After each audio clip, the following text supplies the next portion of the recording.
Bonjour chers abonnés, aujourd'hui j'ai l'intention de vous parler de la loi d'attraction. Eh bien pour ça évidemment je vais utiliser deux petites conférences ou résumés parce que je trouve qu'il y a beaucoup de choses à développer et c'est en fait une première idée de l'énergie. Et puis ensuite, je pense que je parlerai de l'univers quantique selon Greg Braden. Qu'est-ce que c'est que la physique quantique? Donc pour la loi d'attraction ou loi de l'univers quantique, c'est la loi la plus puissante de l'univers. L'univers quantique ou la matrice divine ou encore le grand tout est rempli d'énergie en puissance. Confiance, foi, vision et surtout conscience sont révélées par cette puissance quantique. Elle ne peut pas ne pas agir. Elle dit que l'on reçoit en retour de ce que nous attirons. Vous créez tout le temps, consciemment ou inconsciemment. Comment elle fonctionne? Si vous êtes dans des sentiments positifs, vous attirez des bonnes choses. Si vous êtes nerveux, en colère, impatient, cela constitue une requête à l'univers. L'univers quantique fonctionne en fréquence vibratoire. Et il doit y avoir synchronicité dans la fréquence que vous envoyez et celle que vous voulez attirer. C'est souvent là d'ailleurs que le bât blesse.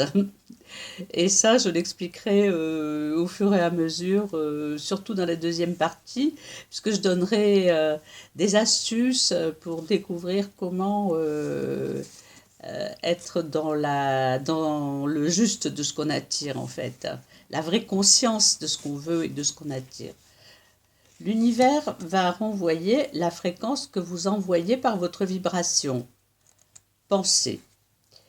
Donc, si l'on veut recevoir plus en conscience vibratoire, il faudra envoyer la meilleure demande vibratoire, émotionnelle et pensée. Vous êtes vous-même comme l'univers constitué d'énergie. Cellules, action, énergie. Non, atome, énergie, excusez-moi. Celle-ci est toujours connectée au grand tout. L'énergie est en mouvement et toujours unique et connectée.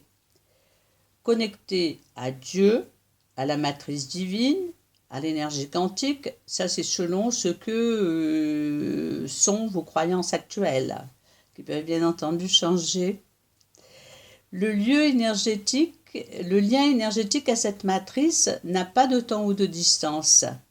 Lorsque l'énergie du cœur est en adéquation avec cette puissance, cela marche comme un aimant magnétique de fréquence positive et créatrice.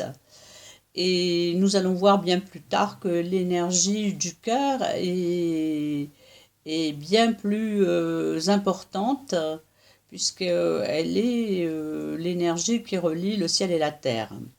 Et qu'il a été prouvé par des expériences qu'elle est bien plus puissante encore que seulement la pensée ou l'émotion, parce qu'elle est purifiée déjà par le cœur.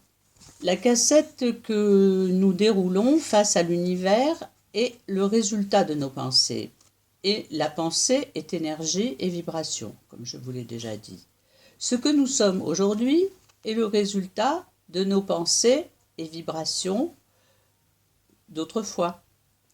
Ce que nous pensons aujourd'hui sera le résultat de demain. Les pensées affectent le corps, elles modifient tout en vous. Si elles sont négatives, elles sont toxiques.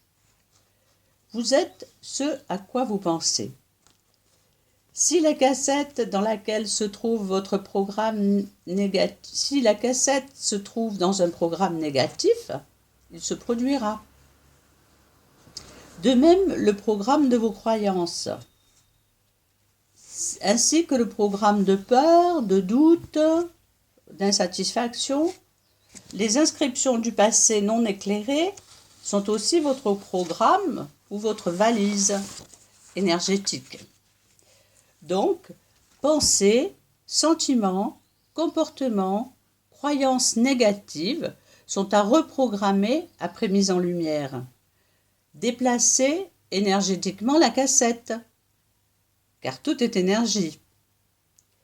Écoutez vos émotions et leur fréquence vibratoire. Les émotions de bonheur, gratitude, joie, musique, création, bien-être vont créer un champ d'énergie d'abondance. Des activités enthousiasmantes, fortes, intenses seront plus importants et créatifs que les pensées. Écoutez aussi si l'on est triste, en colère, malheureux ou surtout dans la peur, car c'est le contraire de l'amour. Nous allons le voir encore aussi plus tard. Si vous êtes anti-guerre, soyez plutôt pour la paix. Si vous êtes anti-violence, pensez paix. Car le cerveau ne fait pas la différence. Il comprendra paix ou guerre. Il faut seulement se concentrer sur ce que l'on veut.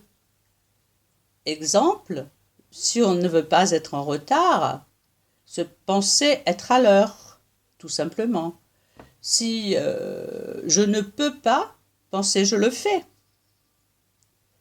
Ne claque pas la porte, ferme doucement. Pas sur la maladie, mais sur être en santé. Je marcherai à Noël. Voici ce qu'a dit une personne qui a eu un accident d'avion et qui se trouvait totalement dans l'incapacité de bouger le petit doigt et de respirer tout seul. Eh bien, il l'a pensé sans arrêt, je marcherai à Noël, avec bonheur en se voyant marcher. Et contrairement à tous les dires des médecins, effectivement, à Noël, il s'est levé tant bien que mal et il a marché. Et il a vécu très âgé. Ça, c'est un exemple. Se concentrer sur ce qui est bien, la lumière, la beauté, la joie. Le champ quantique est vibratoire et abondance. Nos pensées sont des énergies vibratoires. Tout ce que nous sommes est vibratoire et les vibrations s'attirent comme deux aimants. Les ondes que nous émettons doivent appeler la bonne radio. Ainsi, cela a été dit par Bouddha. Tout ce que nous sommes est le résultat de nos pensées, a-t-il dit. Par Einstein, l'imagination est le résultat de nos pensées. Par Paulo Coelho, quand tu es dans ta légende personnelle, l'univers entier conspire en ta faveur. Voici la première partie. La deuxième partie sera consacrée à tout ce qui nous empêche d'être dans la créativité positive. Voici. À bientôt.